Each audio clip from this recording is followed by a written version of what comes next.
இந்த மாதிரியான உணர்ச்சி கலவைகளை எப்பொழுதும் போல் இப்பொழுதும் அவந்திகாவிற்கு எப்படி கையாள்வது என தெரியவில்லை. சங்கடமாக சிரித்தவள், "யூ ஆர் வெல்கம்" என்றாள்.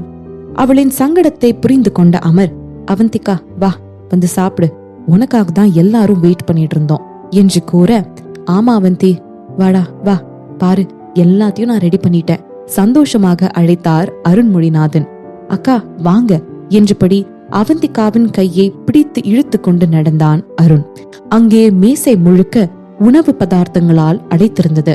"அக்கா, எல்லாமே உங்களோட ஃபேவரட் டிஷ்ஷஸ். ஆல்ரெடி ரொம்ப எலும்பும் தோலுமா ஆகிட்டீங்க, வாங்க அதையெல்லாம் இன்னைக்கே காம்பன்சேட் பண்ணலாம்" என்று அருண் சொல்லிக் கொண்டிருக்க, அவந்திகாவிற்கு முன் கோழி சூப்பை வைத்த அருண்மொழிநாதன், "பார்த்து குடிமா, ரொம்ப சூடா இருக்கும்" என்றார். "பார் அவந்திகா, இது எல்லாமே உன்னோட சித்தப்பா உனக்காக பார்த்து பார்த்து செஞ்சிருக்காரு, அதனால எதையும் மிச்சம் வைக்காம சாப்பிடணும்" என்றான் அமர். மிச்சம் இருந்த பார்கவி எதுவும் சொல்லவில்லை என்றாலும் அவளது கண்கள் அவந்திகாவை மென்மையாய் வருடின. அவந்திகா அவளது அம்மா சென்ற பிறகு தனியாகவே தான் வெளிநாட்டில் வளர்ந்தாள். இன்று அந்த பாசம், அரவணைப்பு எல்லாம் அவளுக்கு மிகவும் ஆறுதலாகவும் புதிதாகவும் இருந்தது. இவர்கள் எல்லாம் என்னுடையவர்கள் என்று நினைக்கும் பொழுதே அவளது மனதில் சந்தோஷ ஊற்று பெருக்கெடுத்தது. "இட்ஸ் டின்னர் டைம்" என்று ஆர்ப்பரித்தான் அருண். அவர்கள் உணவில் கையை வைக்க போக யாரோ காலிங் பெல் அடிக்கும் சத்தம் கேட்டது. இந்த நேரத்துல யாரு என்று அருண் முகத்தை சுருக்க, "போய் யாருன்னு பார்த்துட்டு வாடா" என்று அவனை அதட்டினார் அருண்மொழிநாதன்.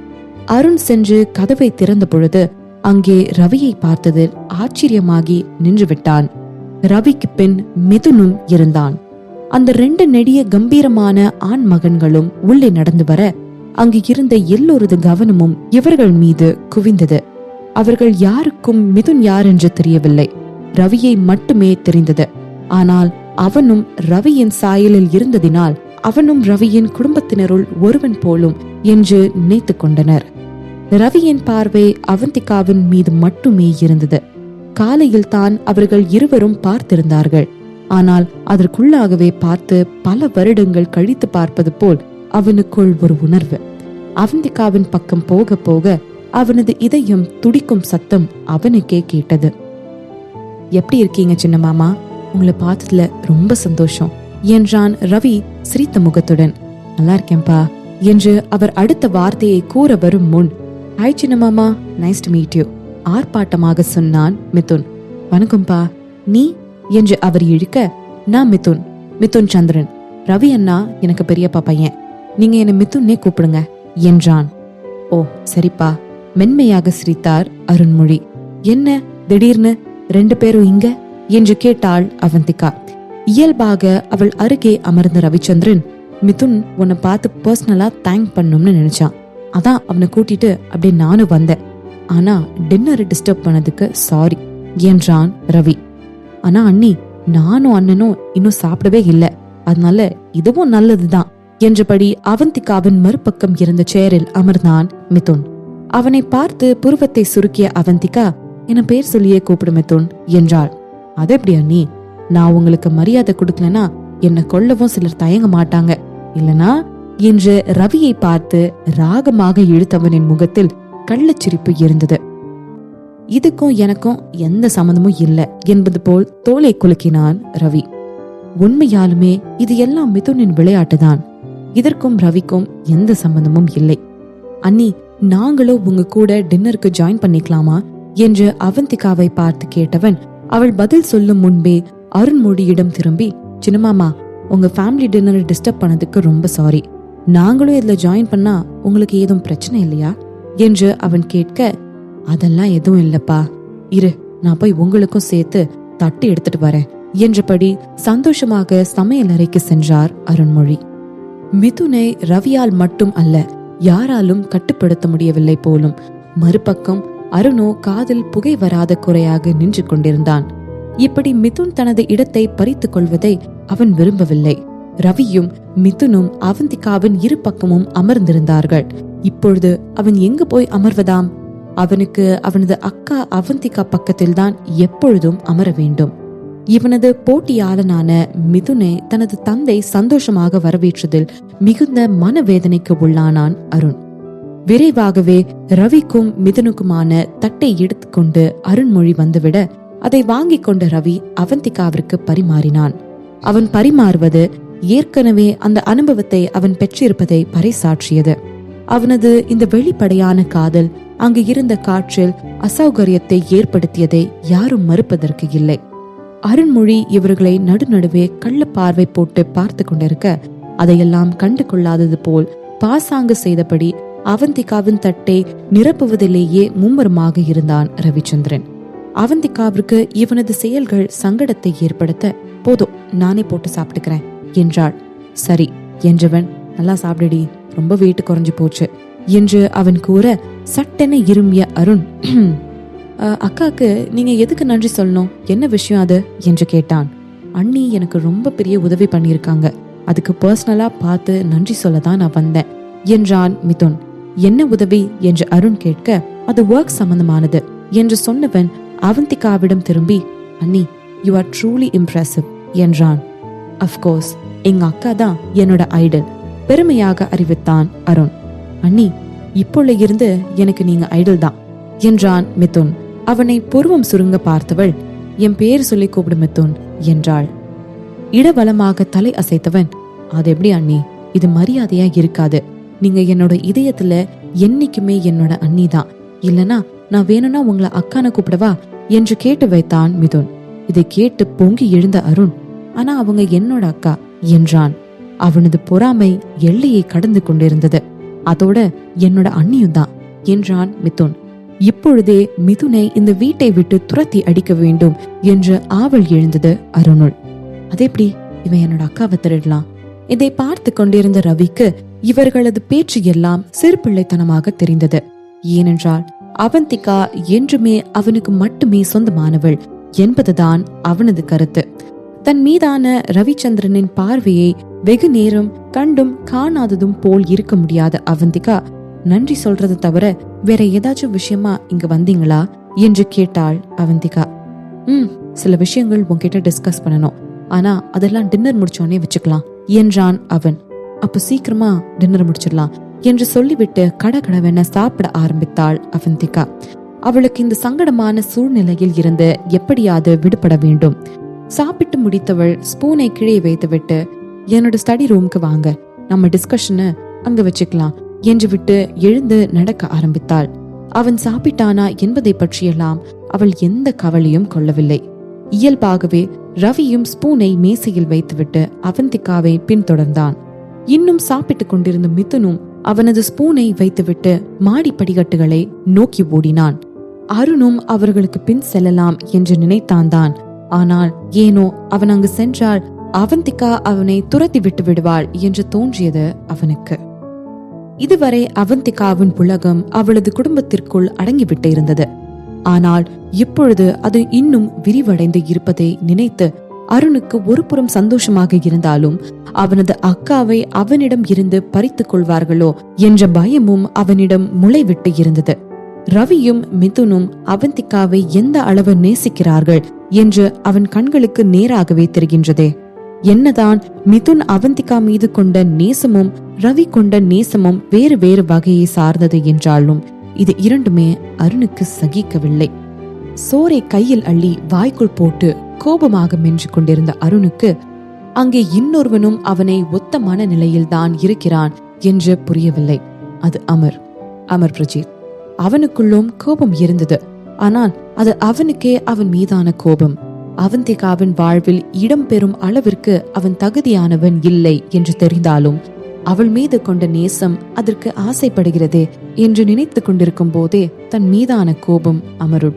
இங்கு அவந்திகாவின் வேலை செய்யும் அறையில் மூவரும் நுழைந்தவுடன் மிதுன், அண்ணி ரொம்ப ரொம்ப தேங்க்ஸ் அண்ணி, நீங்க தான் என்னோட வாழ்க்கையே காப்பாத்திருக்கீங்க, இதை நான் என்னைக்கும் மறக்க மாட்டேன் என்றான். நான் உனக்கு ஹெல்ப் பண்ணணும்ன்ற எண்ணத்தோடலாம் எதுவும் பண்ணல மிதுன், நான் ஆதித்யாவை தோக்கடிக்கணும்னு தான் இதை பண்ணேன் என்றாள் அவந்திகா உண்மையாக. ஏதோ ஒன்னு அண்ணி, ஆனா உங்க உதவி இல்லாம நான் இவ்ளோ பெரிய பிரச்சனையில இருந்து வெளி வந்திருக்க முடியுமான்றதே நிச்சயம் கேள்விக்குறிதான் என்று அவன் சொல்ல இதற்கு மேல் இதை பற்றி அவனிடம் பேச விரும்பாத அவந்திகா ரவியிடம் திரும்பி, என்கிட்ட என்ன டிஸ்கஸ் பண்ணணும்னு சொன்னீங்க என்று கேட்டாள். முதல்ல உட்காரலாம், தீவிரமான முகத்தோடு சொன்னான் ரவிச்சந்திரன். கௌரவுக்கு பின்னாடி இருக்கிறது ஆதித்யா இல்ல, வேற யாரோ இன்னும் பெரிய ஆள். ஆனா அது யாருன்னு தான் தெரியல என்றான் ரவிச்சந்திரன். வேற ஆளா என்று அவந்திகா குழம்பியபடி கேட்க, நாங்க எவ்வளவோ தேடி பார்த்துட்டோம்டி, அவனோட பேர் மட்டும் கிடைக்கல. ஆனா கண்டிப்பா அவன் இன்டர்நேஷனல் மிலிட்டரி ஆர்கனைசேஷன்ல பெரிய பதவியில இருக்கிற ஒருத்தன், அது மட்டும் நல்லா தெரியும். ஏன்னா நடந்த மொத்த ஆபரேஷனும் அந்த ஆர்கனைசேஷனோட ஆர்டர் பேர்ல தான் நடந்திருக்கு. மிதுன் கண்டுபிடிச்ச மிலிட்டரி வெப்பன்ஸும் அவங்களோடது தான். மிதுன் அதை கண்டுபிடிச்ச பின்னாடி கௌரவ அந்த வெப்பன்ஸ் எல்லாத்தையும் திருட வச்சிருக்காங்க என்று நீளமாக விளக்கினான் ரவி. அப்போ உண்மையாலுமே இதுக்கும் ஆதித்யாவுக்கும் எந்த சம்பந்தமும் இல்லையா என்று கேட்டாள் அவந்திகா.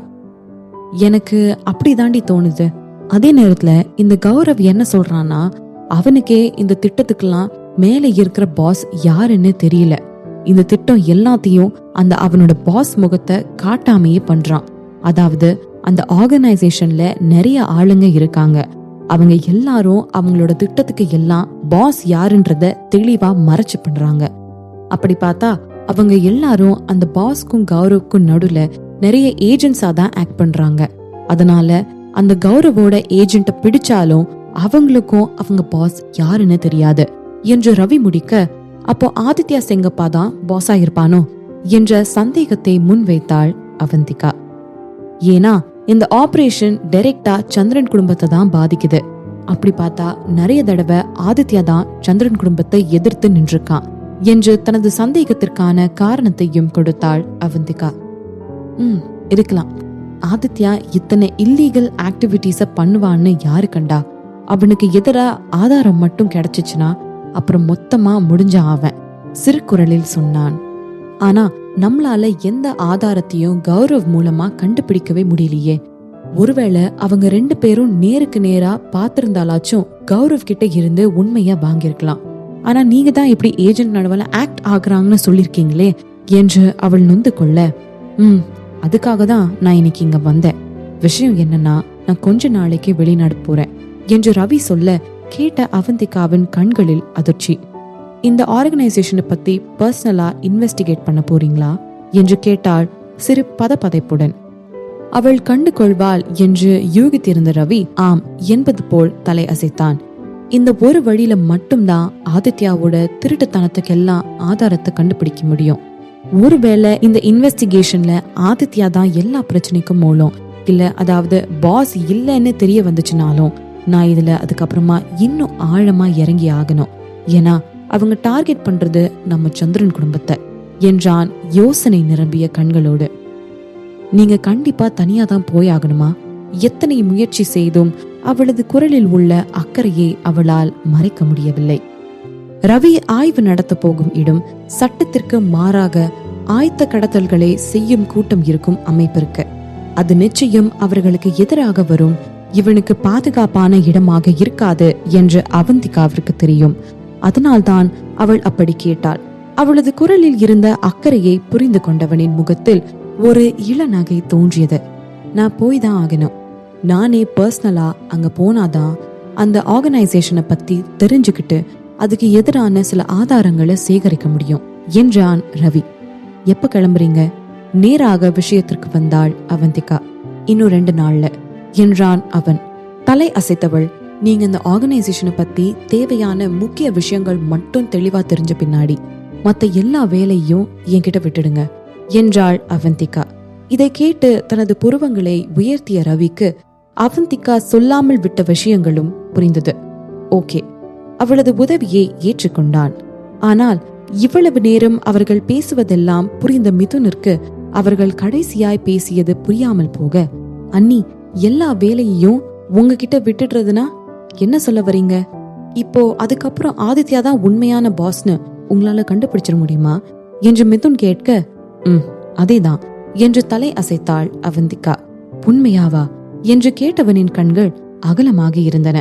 ஆனா எப்படி அண்ணி, எப்படி என்று அவன் ஆச்சரியமாக கேட்க, ஆதித்யா அந்த ஆர்கனைசேஷனோட தொடர்புல இருந்தா மட்டும் போதும், அதுக்கப்புறம் நான் எல்லாத்தையும் கண்டுபிடிச்சிருவேன், சிரித்தபடி கூறினாள் அவந்திகா.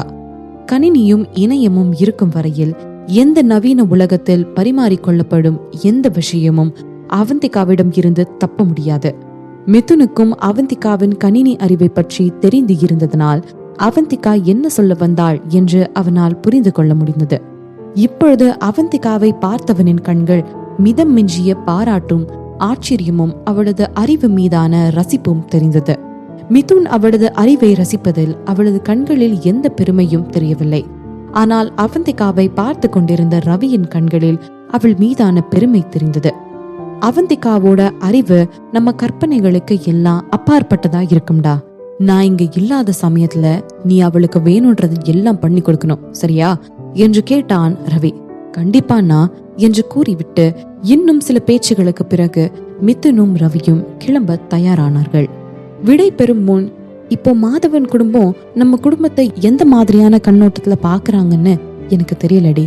அதோட இன்னைக்கு வித்யுக்தாவும் ஆதித்யாவும் சந்திச்சுக்கிட்டதா எனக்கு இன்ஃபர்மேஷன் வந்துச்சு. அதனால நீ கொஞ்சம் ஜாக்கிரதையா இரு என்ன என்றான். என்றபடி தலை அசைத்தாள் அவந்திகா. சரி, அப்ப நாங்க கிளம்புறோம். பை த வே, நாளைக்கு நம்ம பிரேக்ஃபாஸ்ட ஒன்னா சாப்பிடலாம், வெளியே கௌதமியும் கூட்டிட்டு வரேன் என்றான். ரவியின் கண்களில் அவள் ஒத்துக்கொள்ள வேண்டும் என்ற எதிர்பார்ப்பு மின்ன அவந்திகாவின் கண்களில் ஆச்சரியம் மின்னியது. இதுதானே அவர்கள் இறுதியாக போட்டிருந்த திட்டம், 3 பேரும் சேர்ந்து ஒன்றாக வெளியே போய் சாப்பிடலாம் என்று. ஆனால் அது பூர்ணிமாவின் திட்டத்தினால் பாழாகிவிட்டது. அதன் பிறகு எத்தனை மாற்றங்கள். அப்பப்பா, போலாம் என்றாள் அவந்திகா. இதை கேட்ட ரவியின் முகத்தில் 2 காதுகளையும் தொடும் அளவிற்கு ஒரு சிரிப்பு நீண்டது. சரிடி, நாளைக்கு வெயிட் பண்றேன், நாங்களே வந்து உன்னை பிக்கப் பண்ணிக்கிறோம் என்றான். மீண்டும் அவள் தனியாக வந்தால் போன தடவை நடந்த மாதிரி ஏதாவது ஆகிவிடுமோ என்ற பயம் அவனுக்கு. மீண்டும் அவந்திகா சரி என்பது போல் தலை அசைக்க அவன் மிகவும் சந்தோஷமாக உணர்ந்தான். அங்கே மிதுன் மட்டும் இல்லை என்றால் இந்நேரம் அவந்திகாவிற்கு பச்சக் என்ற முத்தத்தை அளித்திருப்பான். இந்த நினைவு தோன்றிய கள்ளச்சிரிப்போடு சரிடி, நாளைக்கு பார்க்கலாம் என்று விட்டு கிளம்பினான் ரவிச்சந்திரன். அவனது முகத்தில் இருந்த கள்ளச்சிரிப்பை கண்டு கொண்ட மிதுன் அவந்திகாவை பார்த்து வர அண்ணி என்று காது வரை நீண்ட சிரிப்போடு விடை பெற்றான். ஏனோ நாளைய பற்றி நினைக்கும் போதே அவந்திகாவின் மனதினுள் கலக்கம். அவளது மகனை பார்க்க போகும் போதெல்லாம் அவள் மனதினுள் இது போன்று அழையா விருந்தாளியாக வந்து ஒட்டிக்கொள்ளும். அதன் பிறகு அவந்திகா இரவு முழுக்க ஆதித்யாவை பற்றி ஆய்வு செய்ய ஆரம்பித்தாள். வெகு நேர ஆய்விற்கு பின்னரும் ஆதித்யாவை பற்றிய ஒரு தவறான, இல்லை சந்தேகம் படும்படியான செய்தியை கூட அவளால் கண்டுபிடிக்க முடியவில்லை. இதன் முடிவாக ரவி சொன்ன அந்த ஆர்கனைசேஷன் பற்றி கண்டுபிடிக்க பெரும் முயற்சியும் நேரமும் தேவைப்படும் என்று அவந்திகா புரிந்து கொண்டாள். மறுநாள் காலையிலேயே ரவியும் கௌதமும் அவந்திகாவை அழைத்து செல்ல வந்துவிட்டனர். அருண் அந்த நேரத்தில் கம்பெனி வேலையாக சென்றுவிட அருண்மொழிநாதன் அவர்களை வரவேற்றனர். ரவியின் சாயலை ஒத்து இருக்கும் கௌதமை பார்த்த பொழுது அருண்மொழிக்கு ஆச்சரியமும் சந்தோஷமுமாக இருந்தது. இதுவரை கௌதமை பார்த்திராத அருண்மொழி ரவிக்கும் கூட இருந்த சிறுவனுக்கும் இருந்த உருவ ஒற்றுமையை பார்த்து அவன்தான் கௌதம் சந்திரன், அவந்திகாவின் மகன் என்று புரிந்து கொண்டார்.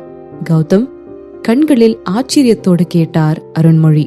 தலையை டங்கு டங்கு என்று ஆட்டிய கௌதம், ஆமா சின்ன தாத்தா, எப்படி இருக்கீங்க என்று அந்த மழலை தமிழில் கேட்டுக்கொண்டிருந்த அருண்மொழிக்கு காதுகளில் தேன் வந்து பாய்ந்தது. அதுவும் இவரை தாத்தா என்று கூப்பிட்டு விட்டதில் அத்தனை பேரானந்தம். நான் நல்லா இருக்கேன்டா குட்டி கண்ணா, உள்ளவா, அவந்திய கூட்டிட்டு போக வந்திருக்கீங்களா என்று கேட்டபடி உள்ளே அழைத்து போனார் அருண்மொழி. நேற்று அவருக்கு ரவியிடம் இருந்த சங்கடமான மனநிலை இன்று கௌதமால் முழுதும் மறைந்து போய்விட்டிருந்தது. அதுவும் கௌதம், அவனை மிகவும் பிடித்திருந்தது அருண்மொழிக்கு. அவனை பார்த்த சந்தோஷத்தில் அவரது முகத்தில் இருந்து சிரிப்பு மறையவே இல்லை. குட்டி கண்ணா, பிரேக்ஃபாஸ்ட் சாப்பிட்டியா? ஏதாச்சும் சாப்பிடுறியா? தாத்தா போய் கொண்டு வரட்டா என்று கேட்டார் அருண்மொழி. அதே நேரம் மாடியில் இருந்து இறங்கி வந்து கொண்டிருந்த அவந்திகா அருண்மொழி மகனை கவனிக்கும் கவனிப்பை பார்த்து கொண்டே கீழே இறங்கி வந்து கொண்டிருந்தாள். இல்ல சின்ன தாத்தா, எனக்கு எதுவும் வேணாம், பசிக்கல என்றான் கௌதம். பசிக்கலையா? தாத்தா கொஞ்சோண்டு ஸ்வீட் கொண்டு வரவா? இல்லனா ஏதாச்சும் ஃப்ரூட்ஸ் இல்லனா ஜூஸ் என்று அடுக்கிக் கொண்டிருந்தார் அவர். மேலே இருந்து இறங்கி வந்திருந்த அவந்திகா அவரது கண்களில் பட, அவந்திமா பாரேன், கௌதம் எவ்வளவு கியூட்டா இருக்கான், உன்ன மாதிரியே ரொம்ப புத்திசாலியா இருக்காமா என்று அவர் பூரிப்பாக பேச, அவந்திகாவின் கண்கள் அவளது மகன் மேல் ஆதூரமாக விழுந்தது. கௌதம் என்று அவள் மென்மையாக அழைக்க, அம்மா என்றபடி ஓடி வந்து அவளை கட்டி கொண்டான் கௌதம். அவனது முகத்தில் அத்தனை சந்தோஷம், அது அவந்திகாவிற்கும் பரவியது. இத்தனை வருடங்கள் அவர்கள் தனித்து இருந்திருந்தாலும் அவர்களுக்குள் இருக்கும் நெருக்கம் குறையவே இல்லை. அவளது கையை பிடித்து கொண்டவன் நிமிர்ந்தபடி, அம்மா நீங்க ரெடியா, நம்ம போலாமா என்று கேட்டான். போலாம் என்றபடி தலை அசைத்தாள் அவந்திகா. அப்போ வாங்க போலாம் என்று கூறியவன் திரும்பி, சின்ன தாத்தா நாங்க கிளம்புறோம், இன்னொரு தடவை நான் வரேன் சின்ன தாத்தா என்று விட்டு அவருக்கு கை அசைத்தான் கௌதம். சரிப்பா, தாத்தா உனக்காக வெயிட் பண்ணிட்டே இருப்பேன். இருவரும் பூரிப்பாக சொன்னபடி கை அசைத்தார். அவந்திகாவின் கையை இறுக்கமாக பிடித்தபடி அவளை வெளியேவே அழைத்து சென்று விட்டான் கௌதம். அவளது பார்வை முழுக்க அவளது மகன் மீது மட்டுமே. இங்கு சோஃபாவில் அமர்ந்து கொண்டிருந்த ரவிச்சந்திரனோ மனதினுள் வெந்து கொண்டிருந்தான். நான் ஒருத்தன் இங்க இருக்கிறது இவங்க 2 பேருக்கும் ஞாபகம் இருக்கா இல்லையா? எப்படி இவங்க 2 பேரும் மொத்தமா என்னை எப்படி இக்னோர் பண்ணலாம்? அவனது மனது வெதும்பியது. ஏன் அருண்மொழிக்கும் கூட கௌதமுக்கு டாடா காண்பிப்பதை விட்டு திரும்பிய பொழுது ரவி அமர்ந்திருப்பதை பார்த்துவிடும் தான் அவனது ஞாபகம் வந்தது. நீங்க அவங்க கூட போகலையா? சங்கடமாக கேட்டார் அருண்மொழி. நானும் தான் சின்ன மாமா, நானும் தான் கிளம்புறேன் என்று விட்டு கிளம்பி விட்டான் அவன். அவன் காருக்கு அருகில் சென்ற போது அவந்திகாவும் கௌதமும் பின்னாடி இருக்கும் இருக்கைகளில் அமர்ந்து இருப்பது தெரிந்தது.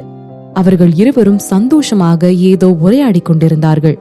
இவனை பார்த்து விட்ட பின்பு அவர்கள் பெரிதாய் ஒன்றும் அலட்டிக் கொள்ளவும் இல்லை. அதே நேரத்தில் அவர்களின் உரையாடலை நிறுத்தவும் இல்லை. அப்பொழுதுதான் கௌதமையும் பிரேக்ஃபாஸ்டுக்கு அழைத்து வந்தது தவறோ என்று யோசித்தான் ரவி.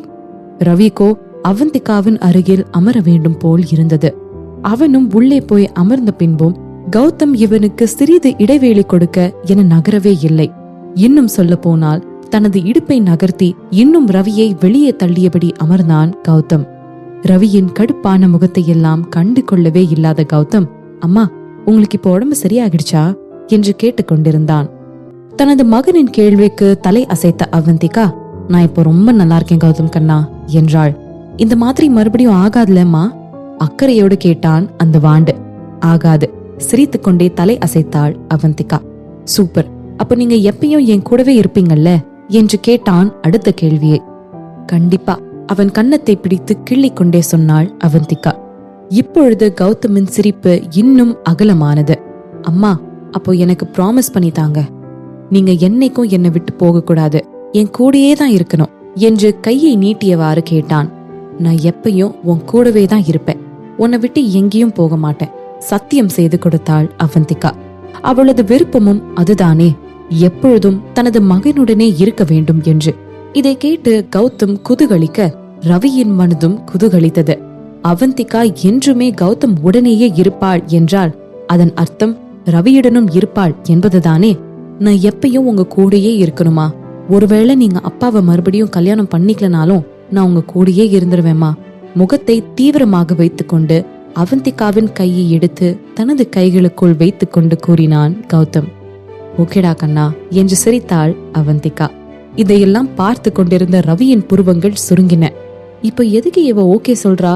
அப்படின்னா அவ என்ன மறுபடியும் கல்யாணம் பண்ணிக்க மாட்டாளா? அவரது முகம் முரண்டியது. அம்மா, நீங்க மறுபடியும் கல்யாணம் பண்ணிக்குவீங்களா? அப்பாவியாய் விழி கொட்டி கேட்டான் கௌதம். இல்லடா என்று இடவலமாக தலை அசைத்தாள் அவந்திகா. நிஜமா? இழுத்து கொண்டான் கௌதம். நிஜமாடா கண்ணா. அவந்திகாவும் விழி கொட்டினாள்.